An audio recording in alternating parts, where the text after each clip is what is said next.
Now, Cheryl, you are going to bring us an update from Ukraine. Typically, you'll be talking to one of our partners on the ground. You'll have them on a monitor beside you, but we're not this time. What's up?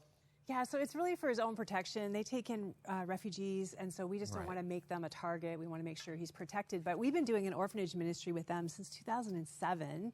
And so even now, seminary students are still going out, visiting 7 orphanages, just loving on these kids. And they're very forgotten, very dire places. And so it's just the most beautiful ministry. I'm so glad we get to help. And just at Christmas time this year, we were able to give 650 presents to those orphans because of people's faithful giving. So. That is awesome. And I know you having seen firsthand, the impact of these kids running into the arms of these students has just really touched you time and time again.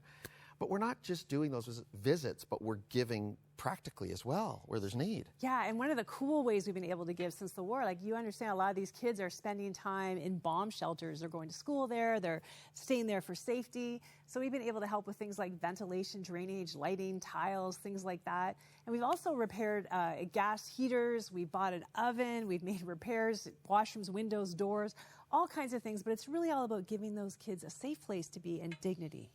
Yeah, and those are aspects of the operations of these orphanages that sometimes we don't think about, like practical things like windows, doors, appliances, and it's so great to be there that Crossroads Cares is having an impact there. Now, because the cemetery is in the west part of Ukraine. Seminary. That's okay. Say cemetery? You did. No, seminary is in the west part of Ukraine, which is definitely far safer, or has been up to this point.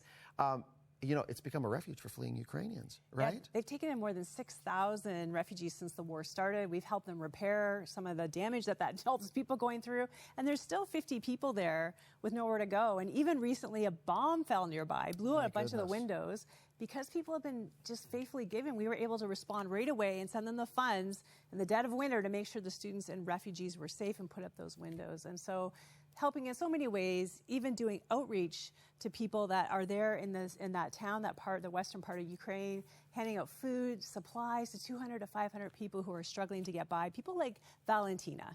So she is there with her 2 daughters and 3 grandchildren. She was under occupation, fled from the West, got help from the seminary, living right there. And she says, your seminary has very nice people. They help us with everything. We need a kind word, food, clothes, hygiene more than ever.